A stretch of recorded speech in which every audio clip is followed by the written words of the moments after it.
So star நம்ம எல்லாருக்குமே ஒரு கனவு இருக்கும், சின்னதாக பெருசாக. ஒரு வீடு வாங்கணும், ஒரு கார் வாங்கணும், ஒரு கடை ஆரம்பிக்கணும், ஒரு பிஸ்னஸ் ஆரம்பிக்கணும்னு ஏதாவது ஒரு கனவு நம்ம எல்லாருக்குமே இருக்கும்ல. அந்த கனவை நோக்கி பயணிக்கிற எல்லாருமே ஸ்டார் அப்படின்றது தான் இந்த படம். அந்த பயணத்தில் நம்ம யாரையும் ஹர்ட் பண்ணிடக்கூடாது. ஒரு லவ்விங்காக அந்த கனவை விட்டு கொடுக்காம ஒரு பிடிவாதமான மனசோட அந்த பயணம் இருந்துக்கிட்டே இருக்கணுன்றது தான் இந்த படம். 1980s ஒரு பையன், அவர் வந்து 20 வயசு இருக்கும், மதுரையிலேருந்து சென்னைக்கு ஒரு பெரிய நடிகர் ஆகணும், ஒரு பெரிய ஸ்டார் ஆகணும்னு சொல்லிட்டு வராரு.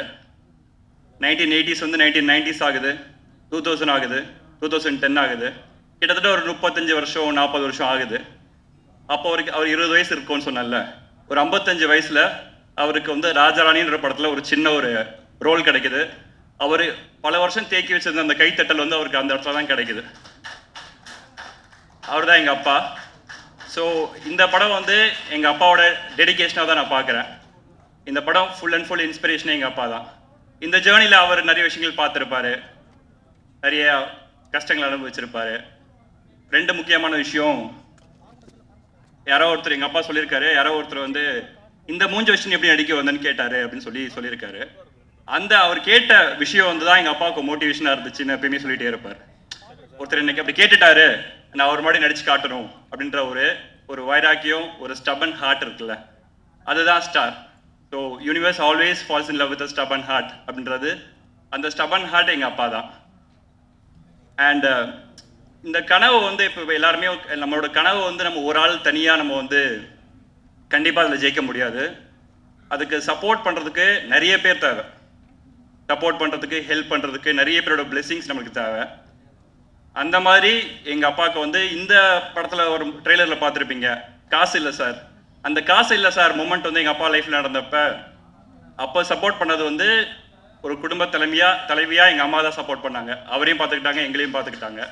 ஸோ அவங்களும் ஸ்டார் தான். ஸோ பேசிக்காக என்னன்னு பார்த்தீங்கன்னா, நம்மளை சுற்றி நம்ம குடும்பத்துலேயும் சரி, நம்மளை சுற்றியும் சரி, இந்த மாதிரி நிறைய ஸ்டார்ஸ் இருக்காங்கல்ல, அவங்க எல்லாரையும் நினைவுபடுத்துகிற படமாக தான் அது இருக்கும். ஸோ எல்லாருமே வந்து ஒரு ஃபேமிலியோட வந்து, அவங்க அப்பா கூட வந்து, அம்மா கூட வந்து, ஃப்ரெண்ட்ஸ் கூட வந்து, காதலியோட வந்து, ஒய்ஃபோட வந்து பார்க்கக்கூடிய ஒரு அழகான படமாக இது இருக்கும்னு நான் நம்புகிறேன். அண்ட் இந்த ப்ராஜெக்ட் ஆரம்பித்த விஷயத்துலேருந்து ஆரம்பிக்கணும்னு தோணுச்சு எனக்கு. So executive producer Vinod sir தான் வந்து எனக்கு சாகர் சாரோட இன்ட்ரடக்ஷன் கொடுத்தாரு. சாகர் சார் இந்த கதையை கேட்டதுலேருந்து அவங்களுக்கு நான் ஆக்சுவலாக பார்த்தீங்கன்னா ஒரு 2 நாள் டெட்லைன் தான் கொடுத்தேன். ஏன்னா ரொம்ப லேட் ஆகிடுச்சு சார், உடனே ஆரம்பிக்கணும், நீங்கள் 2 நாளில் பண்ணுறதுனா பண்ணுங்க, இல்லாட்டி நான் வேற யாராவது பார்க்குறேன் சார்னு சொன்னேன் அவர்கிட்ட. அவர் வந்து நான் 2 நாள் டெட்லைன் கொடுத்தா அவர் 1 நாளில் வந்து நான் பண்ணுறேன்னு சொல்லிட்டாரு. ஸோ அவர் அவ்வளோ ஃபாஸ்ட்டாக எடுத்த முடிவு கடைசி வரைக்கும் எல்லா முடிவுமே ஃபாஸ்ட்டாகவும் எந்த ஒரு கன்ஃபியூஷன் இல்லாமல் பண்ணி கொடுத்தாரு சாகர் சார். அண்ட் ஆஃப்கோர்ஸ் இந்த படத்தில் வந்து அவங்கவுங்க வேலையை அந்தந்த மூமெண்ட்டில் கரெக்டாக பண்ணி கொடுத்தாங்க. ரூபக் சார் எக்ஸிக்யூஷன் பார்த்துக்கிட்டாரு, பாப்பி சார் முடிச்சதுக்கப்புறம் வந்து சில விஷயங்கள் ஹெல்ப் பண்ணார். இந்த மாதிரி வந்து எல்லாருமே வந்து அவங்களோட ஹார்ட் இந்த படத்துக்கு போட்டிருக்காங்க.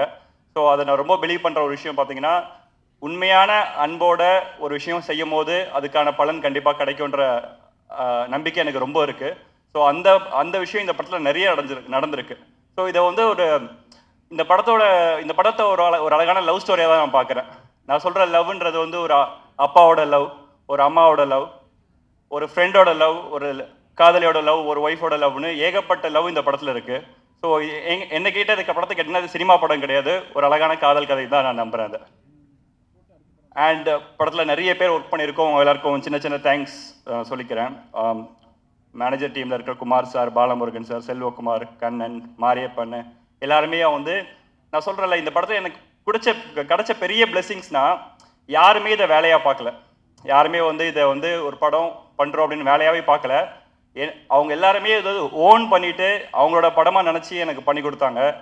நான் ஷூட்டிங் ஸ்பாட்டுக்கே போகாடி கூட அவங்களே கூட படத்தை பண்ணிடுவாங்கன்ற அளவுக்கு எல்லாருமே பண்ணியிருந்தாங்க. ஸோ அவங்க எல்லாருக்குமே என்னோட நன்றி தெரிவிச்சுக்கிறேன். யுவன் சார் துபாயில் இருக்கார். யுவன் சார் எனக்கு எந்த அளவுக்கு பிடிக்கும்ன்றதை நான் எல்லா இன்டர்வியூஸும் சொல்லியிருக்கிறேன். அதாவது நான் என்ன கேட்டாலும் எனக்காக யுவன் சார் பண்ணுவார், அவர் என்ன கேட்டாலும் நான் அவருக்காக பண்ணுவேன். அந்த அளவுக்கு ஒரு பயங்கரமான பாண்ட் எங்களுக்குள்ள.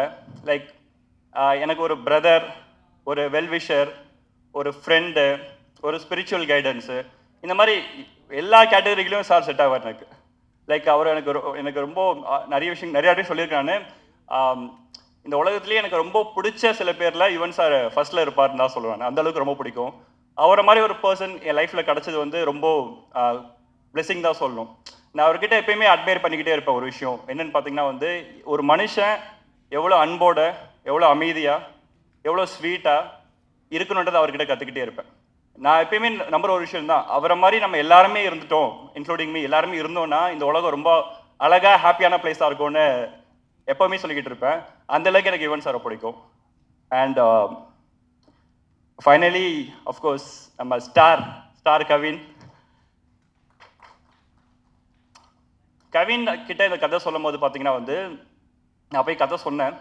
டாடாக்கு அப்புறம் தான் எனக்கு கவினை தெரியும். அதுக்கு முன்னாடி எனக்கு தெரியாது. கதை சொல்லி முடிச்சோன்னா அவர் சொன்னார், இந்த மாதிரி வந்து இந்த கதையில் நடந்த இன்சிடென்ட்லாம் என் லைஃப்லேயும் நடந்திருக்கு அப்படின்னார். ஸோ இதை நான் எப்படி பார்க்குறேன்னா, ஒரு கதை வந்து ஒரு நாயகனை அதுவாக தேர்ந்தெடுத்துக்கோன்னு சொல்லுவாங்கல்ல, அதுக்கான பெஸ்ட் எக்ஸாம்பிள் இதை தான் பார்க்குறேன் நான். ஸோ இந்த டெஸ்டினி தான் அவர் அங்கே சூஸ் பண்ணிச்சு. ஸோ வந்து அவர் இந்த கதைக்குள்ளே வந்ததுக்கப்புறம் இந்த கதை வந்து கரெக்டான ஒரு ஆள்கிட்ட போயிருக்குன்ற நம்பிக்கையும், அவர் நடிக்கிறத பார்க்க எங்களுக்கு ரொம்ப சர்ப்ரைசிங்காக இருக்கும். எங்கள் டீம் எல்லாருமே பேசிகிட்டு இருப்போம். ரொம்ப சர்ப்ரைஸாக இருக்கும். ஃபர்ஸ்ட் டேலேருந்து லாஸ்ட் டே வரைக்கும் ரொம்ப சர்ப்ரைஸ் பண்ணிக்கிட்டே இருப்பார் டெய்லி ஷூட்டிங் ஸ்பாட்டில் ஆஸ் அன் ஆக்டராக. ஸோ ஆப்வியஸாக நீங்கள் ட்ரெய்லர் எல்லாரும் பார்த்தீங்க. ட்ரெய்லரில் உங்கள் எல்லாரையும் கண் கலங்க வச்சதுக்கு முக்கிய காரணம் கவின் தான். So thank you so much bro. Almost எல்லாரையும் தேங்க் பண்ணிட்டு நினைக்கிறேன். And also thanks to all the press, media, influencers எல்லாருமே இங்கே வந்ததுக்கு ரொம்ப நன்றி. இங்கே இருக்கிற இந்த படத்தை ஸ்டார்டிங்லேருந்து எண்டு வரைக்கும் இப்போ வரைக்குமே ஒரு பயங்கரமான ஒரு எனர்ஜி இருக்குது. அந்த எனர்ஜி வந்து லவ் தான். அந்த லவ் வந்து என்னை சுற்றி ஃபீல் ஆகிட்டே இருக்குது. எனக்கு ரொம்ப எமோஷனலாக இருக்கிற விஷயமே எமோஷனலாக வந்து ரொம்ப ஓவர்வெல்மிங்காக இருக்குது இந்த love. So thank you every one. And finally ஒரு சின்ன விஷயம், ஒரு சின்ன ஸ்பாய்லர் அலர்ட். இந்த படம் ரிலீஸ் ஆனதுக்கப்புறம் ஆப்வியஸாக நம்ம இன்டர்நெட் வந்ததுக்கப்புறம் நம்ம சின்ன சின்ன விஷயங்கள் சந்தோஷத்தில் சொல்லிடுவோம்ல, அந்த மாதிரி சின்ன சின்ன சர்ப்ரைசஸ் படத்தில் அங்கங்கே இருக்குது. அட்லீஸ்ட் ஒரு நாள் 2 நாள் அந்த சர்ப்ரைசஸை ரிவீல் பண்ணாமல் இருந்துச்சுன்னா பார்க்குற எல்லாருக்குமே அந்த அனுபவம் கிடைக்கும்னு நான் நம்புகிறேன். ஒரு சின்ன ஹம்பிள் ரெக்வெஸ்ட் மட்டும்தான். மற்றபடி I am so happy. Thank you so much.